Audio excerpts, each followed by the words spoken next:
All right, we're headed into the peak of the home buying season for the year. This is gonna be your kind of mid-year real estate market update.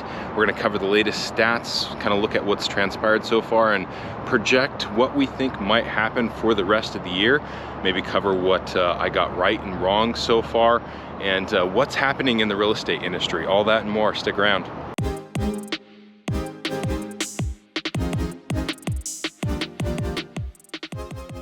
Hey everyone, welcome back to the channel, Living in Oregon. I am your host, Seth Marchant with the Oregon Relocation Team, taking you on a walk along the Vancouver waterfront today. Gorgeous day out. I actually moved the clouds myself for this video. Let's talk about stats. Let's look at some data for the market and what we've seen happen so far.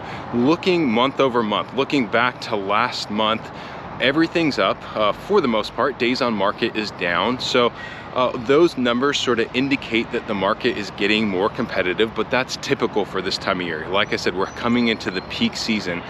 We look at the data compared to last year, everything also is still up, including days on market. It's probably one of the biggest differences between the month over month and the year over year. Days on market, I think, is about 36 days on market from last year. What does that mean?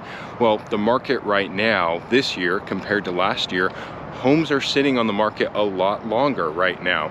Now, I think that number might be a little bit deceptive because if you're online shopping, I'm guessing that you're probably still seeing homes moving pretty quickly if you're using things like Realtor.com, Zillow, Redfin, whatever your favorite real estate site is to track and follow the homes that you're interested in.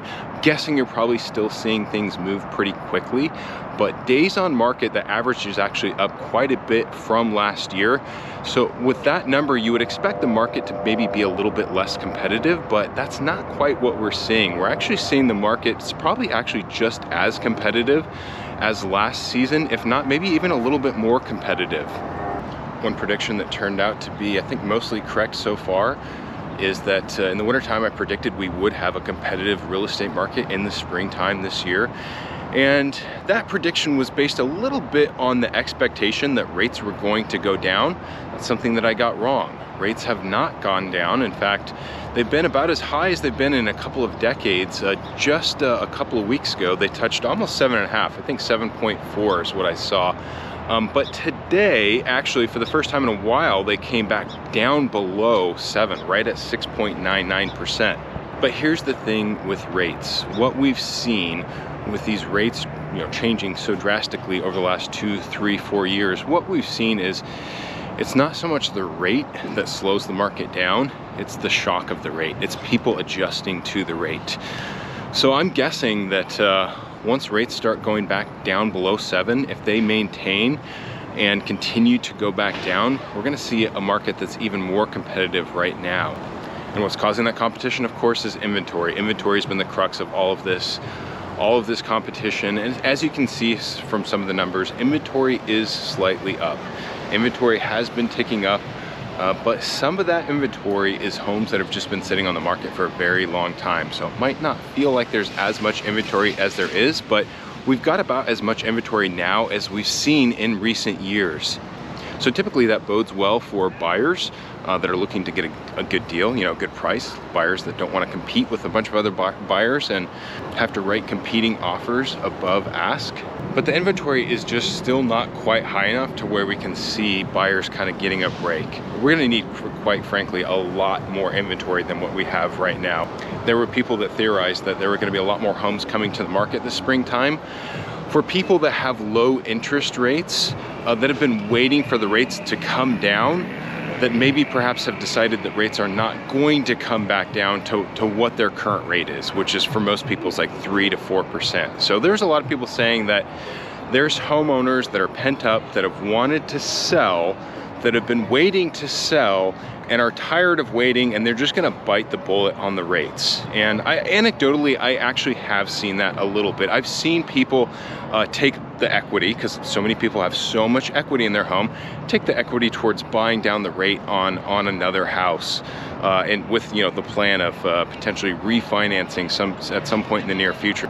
But that hasn't really actually shown up in the data yet. So despite inventory being higher and about as high as it's been, it's still very, very competitive out there. So what does that actually look like? What does that translate into when it comes to writing an offer, and where are you going to find that competition at the highest rate? Looking at the data, mostly between 300 to 800,000. That's where you're going to find the competition's stiffest. You could really probably say, especially for the Portland metropolitan area, more like 400 to 700,000. Those are the price points where people are really bumping into multiple offer situations. Those are the homes that you probably see on the market that you're following along with that go pending after 3 or 4 days. So we're still seeing a lot of that. So what are buyers doing out there right now to compete in this competitive market, or just to make it work, to make the math work for them? Assumable mortgages, something that a lot of people are talking about. Starting to get a lot more questions about assumable mortgages. Well, what is it? It's exactly what it sounds like. It's a mortgage that you can actually assume from the seller. How common are those? Extremely uncommon.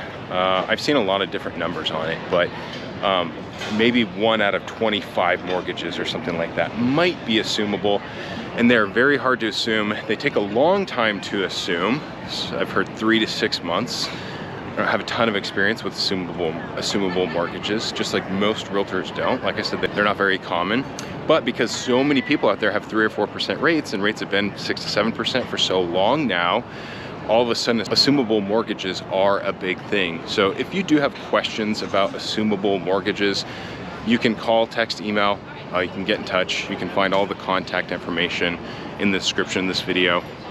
And then another thing that people are talking about, or another thing that buyers are looking to as an alternative with this competitive market with higher rates, is new construction. You're not going to find the same type of competition, of course, with new construction. People just, I think, naturally just tend to gravitate towards resales. Why? Because your dollar goes farther with a resale. You get more square footage, right? But new construction right now has a lot of, oftentimes, builders will have a lot of really great incentives.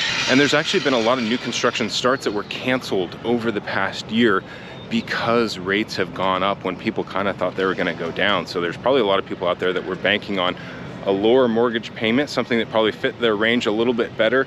That didn't happen. They had to cancel. So we've seen a lot of builders deal with cancellations right now, and one way that they deal with those cancellations is to offer incentives to draw in new buyers. And actually where I'm at right now in Vancouver is a great place to find new construction. A lot of new construction just kind of northeast of here, places like Ridgefield. And of course there's tons of new construction in the Portland metropolitan area as well. So if you're looking maybe to escape some competition, maybe to find some help with paying for your closing costs, buying down the rates, buyers have found that with new construction. And of course, we've helped a lot of people with new construction, very familiar with the process, whether you're starting from the dirt up or buying a home that they've already begun building. There's a lot of different options for you. So same thing, if you have questions about that, feel free to reach out, call, text, or email.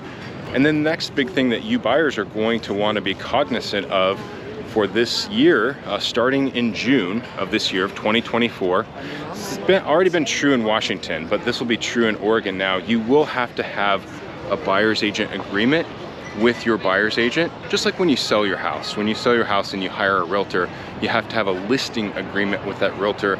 Buyers will now have to have a buyer's agreement with their buyer's agent. That's been a little bit confusing for some people. Again, if you have questions about that, really anything at all relating to the real estate market, whether it's buying a home, these buyer's agent contracts, or the recent NAR lawsuit, I did a separate video if you want to watch that, covering the NAR lawsuit and what that means for home buyers. But certainly if you have questions about that, you can feel free to reach out to me. And if you want to see more videos about what it's like to live in Oregon, especially around the Portland, Vancouver metropolitan area, most of the videos on our channel are about the neighborhoods, digging into the neighborhoods, the pros and cons, showing you what the neighborhoods are like. So if you want to see more videos like that, we've got over 100 on the channel. We update it every single week.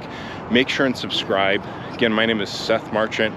I'm with the Oregon relocation team, licensed in both Oregon and Washington, here for all of your real estate needs and here to show you around with our amazing YouTube channel.